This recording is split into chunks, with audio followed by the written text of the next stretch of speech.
Hello and welcome to the Drury Lane podcast. I am your host, the Muffin Man, and this is my co-host, CakeODeath. What the fuck is up, you buttercups? Today we have no idea what the fuck we're doing, so sit back and relax. Listen to the sweet sound of ASMR, because apparently Muffin Man wants to put the mic down his throat. And that. So, Yeah. Yeah, no fucking clue what the hell we're doing. Yeah, actually, no. First time doing podcast deals. So Yeah, I've actually wanted to do a podcast for a really long time now. Yeah. Like ever since I was even in high school, I actually started out as wanting to be a radio DJ. But radio's dying and podcast is living it up, so that's why I'm here. AM/FM is dying. Online radio is where it's at now. Oh yeah, I guess so. Like XM, yeah, right? XM. I mean, well, shit. Even just regular, just online radio. There's tons of websites and everything for it that you can go ahead and kind of set up your own deal with. You can get fucking sponsors and shit like that for different websites to promote it. Just kind of like the same deal as local radio. They get sponsorships for businesses and all that. Same deal. Actually, that's a really good idea. I mean, if you have a dream of being like a radio broadcasting star or whatever, and nobody will let you on their radio, I mean, might as well just go out and create your own, right? Yeah, might as well. I mean, you can do whatever the fuck you want now. It's the internet. I know, and also it's funny that you say that. My high school actually used to have a radio station that they had online. They created their own little website for it and everything, and it was completely like I guess they didn't make any money off of it. Non-profit. Yeah, non-profit, there we go. So recently I had the pleasure of hearing some stories about some dumbass things that's happened in Florida. You have any that you'd like to share, Cake? Because I know you've heard a lot of them. I have, but off the top of my head, I can't remember any. Well, apparently, there was this gentleman who decided that he was going to go through a drive-thru with an alligator. And when he couldn't pay for his meal, he threw the alligator in the window. Like, how far do you have to fucking go before you go to try to pay for a fucking meal with an alligator, bro? That actually just reminded me of... Okay, so this one's drive-thru related as well. First of all, who the fuck throws an alligator? Only in Florida, right? For real. But I forget exactly where it was. I want to say it's somewhere up in like fucking Iowa, Idaho, one of those fucking potato states. That this guy apparently went through the drive-thru, went to McDonald's, he ordered his food and everything. I guess from what the understanding, they didn't really put too much on there. It was just fries, but he wanted hot sauce. Goes to the line. Yes, hot sauce. I didn't even know McDonald's had hot sauce. That's why I asked. So he goes through the line, pays for it, I guess realizes that, he didn't get his hot sauce. So he goes back in, dumps the drink on one of the fucking people that are working, presumably the lady who gave him the food, dumps his drink on her. And so she's like, what the fuck? So she goes out to figure out what the hell's going on. So this dude, as they get to the car, she's trying to figure out, like, she's probably asking him, like, what the fuck? What the hell? Why'd you dump your drink on me? And instead of like, oh, I didn't get my hot sauce or even say anything, he pulls a shotgun out, chambers a shell, and puts it in her fucking face. You're kidding. I am not. You're kidding. All because this man's couldn't get his hot sauce. Somebody get this man his hot sauce. All because this dude... Exactly. So, he got arrested. Charged with multitude of things. I forget what it was exactly. I'd have to find the article again. But yeah. Puts a loaded shotgun in this fucking minimum wage worker's face over some fucking hot sauce. And I just had the brilliant idea to Google this, right? Or get on Reddit per se. Apparently, this Florida man holds up a Chinese restaurant at finger point and gets charged with armed robbery. Apparently, this gentleman walked Finger into point. a Chinese restaurant and pointed a gun, like finger guns at him, and got arrested for armed robbery.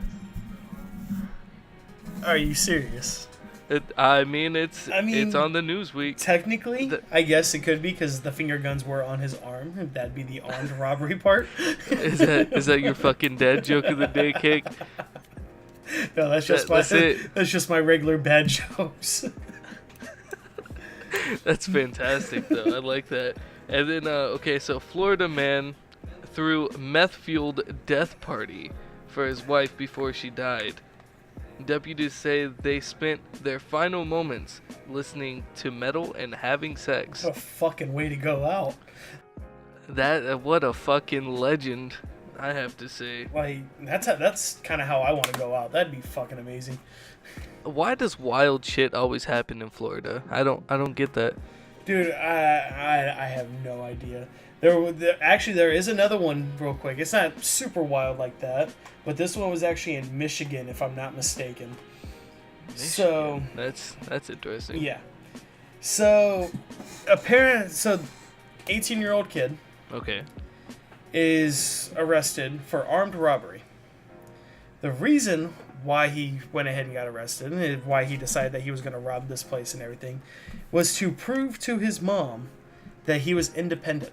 That sounds familiar. He got arrested to prove to her that he needs bail money. That's really all that happened. Yeah. Apparently they had got into it. She said that he wasn't independent enough, that he wasn't adult enough. So the way that he decided to try to prove her wrong was to go rob this fucking place, presumably a convenience store. That's what most people always fucking pick for some reason. Ended up getting into like a 2 or 3 mile police chase once they tried to pull him over, crashed his fucking car, and then he was arrested for it. What a legend, am I right? Yeah. Man. It's like, can you imagine like how the argument went on that? It was like, you couldn't handle the responsibilities of being an adult. You know what? Fuck you, Mom. I'll be right back. Plot twist. Then you're calling her from the fucking jail and be like, all right, so Mom, I know I said I was independent and all, but I kind of need to bail money now. I'd have let his ass rot for a minute. So apparently, okay, so back in Florida, right? Man was arrested for pretending to be a ghost during a funeral. How the hell did he go about that? Bill Thatcher was arrested last week for pretending to be a ghost at the St. Joseph's Cemetery. Yeeks. If I could speak English today, that'd be fantastic, right, boys? So he actually believed in that moment that he was a ghost. Apparently he was walking up to people at the funeral and kept asking, "Can you see me?" Needless to say, they all could. I mean, considering that he asked 55 people and he got arrested for it.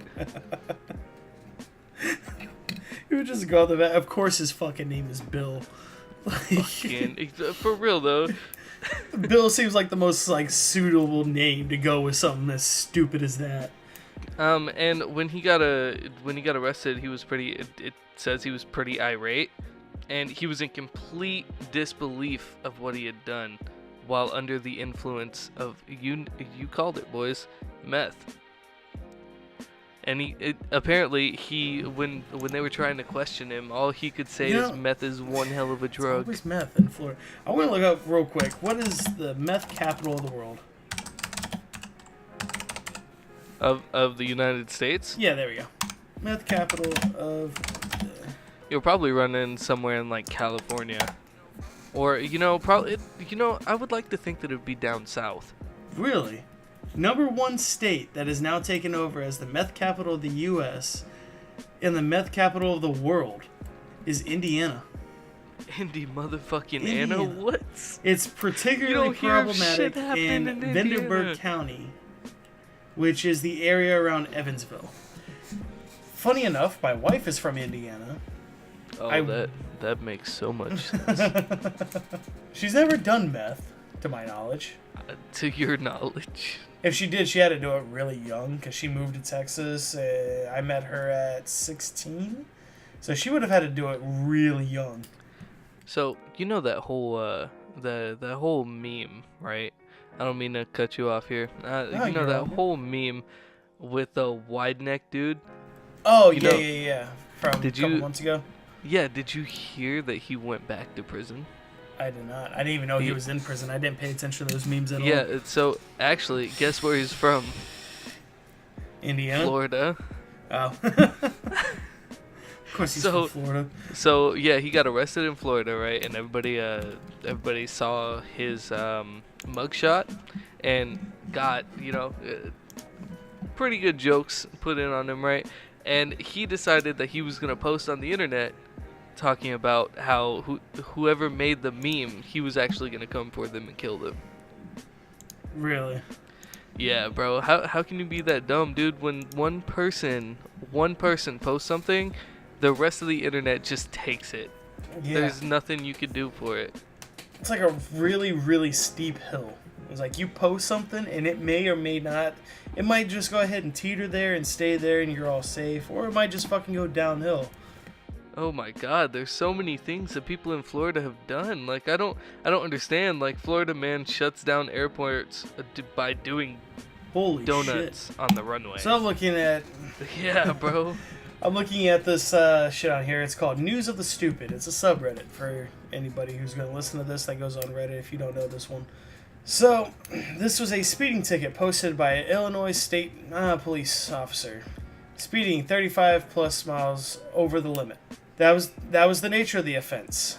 The actual description of it is 115 miles per hour in a 35 mile per hour zone. That's not a fucking ticket. That's prison time. That's jail time, my dude. Hey, I just saw your fucking meth field death party. I mean, I guess that's one hell of a way to go out, man. Like, if she knew she was gonna die anyways, I guess it was their idea. Who am I to stop anybody from doing meth, right? So I'm not gonna go into detail on this because I really don't feel like reading the whole article to it. But do you know who Sarah Sanders is? Not really, no. Okay, I was hoping that you did because I don't really know. Apparently she has something to do with Trump. I don't know. This was her quote. Mind you, this was posted 15 hours ago. Sarah Sanders. God wanted Donald Trump to become president. Excuse me. I'm not going to read the article. I might read the article. We might touch up on this later. I don't know. Or on a different episode. I don't know. But that's got to be the dumbest fucking thing I've ever heard. Here we are, boys. I don't understand why some people should be related in doing things. I just don't get it, man. I just don't understand what people's thought processes is. Their thought process is when posting some dumb shit like that. Like, where do you even get that? Like, do you wake up in the morning and you're like, you know what? God told me that Donald Trump was supposed to be president today. I'm gonna post that on Twitter. I'm gonna say it in front of a whole bunch of people. Nobody will be mad by this. This has got to be just as fucking dumb. South Carolina man allegedly faked his own kidnapping to scam mother out of $130. Told her he would be killed. This one I kind of want to skim through real quick. So to me, okay, so I'm gonna give my little opinion on this before so you can read through it, I guess. To me, this is something that you do as a teenager to get some allowance money that you needed for, like, a bag of pot or some bullshit like a video game. You need a new controller because you spiked it playing Halo 2, that type of thing. But like $130 is a grown ass man. I don't understand that. No, he's only 19. They put it as man, but he's only 19. So technically he is a man. He's no longer a teenager. But he was arrested. Yeah, was arrested for blackmail on Thursday last week after attempting to carry out the scheme 2 days prior. Local media outlet WLTX reported, citing information, yada yada, whatever. An arrest warrant released this week alleged the suspect had caused his mother to believe he would be killed by kidnappers if she did not provide the cash demanded from her. Rip him, I wouldn't have been able to give him the cash. So, keep in mind, so I was just skimming through this. Apparently, under South Carolina's Code of Law, blackmail is currently defined as the intent to extort money or any other thing of value from any person, or threatening to do so. If convicted, the crime is punishable with a maximum 10 years in prison and or financial penalty up to $5,000. So this dude tried to get $130 and is going to spend up to 10 years or have to pay fucking $5,000. Yeah. All because he won $130 and he couldn't just go to mom and be like, hey, can I borrow $130? Yeah. You know, in between jobs, or, you know, I plan on getting a job, whatever the fuck his deal is. Could you imagine him trying to get a girlfriend later on in life? Like, he's gonna sit him down, he's gonna be like, hey, yeah, so my name is blah blah blah, and they're gonna be like, oh, you're that one kid. Or what are you gonna do? Tell me that you're gonna be killed if I don't suck your dick? That's a good one. I might actually use that one day. Just don't get caught. No, could you imagine being so dumb as to kidnap yourself for $130 and end up paying $5,000? Could you imagine that? Like I was saying earlier, some people's thought process, man, I don't get it. I just don't get it. It is so hard to be that dumb. You have to try. You have to put physical amounts of effort to be that dumb, and I don't get it. I gotta get off this because I'm losing brain cells. But we all know that Monopoly is a very fucking harsh game, especially when you're playing with friends and or family. Yeah, I actually learned how to play Monopoly the other night. I'm kind of new to it. I didn't play it when I was younger like everybody else. You got saved. So, the headline to this one is family argument during game of Monopoly leaves one person injured in Kansas. Apparently, they got into it. So police report said that the victim was playing a game of Monopoly with his cousin when they engaged in an argument. The cousin's girlfriend then hit the victim and shoved him into a mirror, causing him to get cut open and requiring stitches. Over a fucking game of Monopoly. I mean, I can see that. I could see that happening. I mean, they must have had, like, maybe family problems beforehand. Like, maybe some pent-up anger or some bullshit. Monopoly was the fucking vent. Monopoly, that was it, bro. That was the straw that broke the camel's back. You know, one day we should probably talk about that. That would be a cool segment to put on. What's that? We can call it the straw that broke the camel's back, and it's like someone flipping out and beating the fuck out of somebody over some dumb shit. So I'll have to find some stories for that. I think that would be pretty cool. But I think that's all we got for today. And keep this as it started off as dumbass of the day and turned into dumbasses of the day. This has been the 0 episode. We're gonna call it the 0 episode of the Drury Lane podcast. Thank you guys for everybody watching, or listening per se, and everyone have a nice day.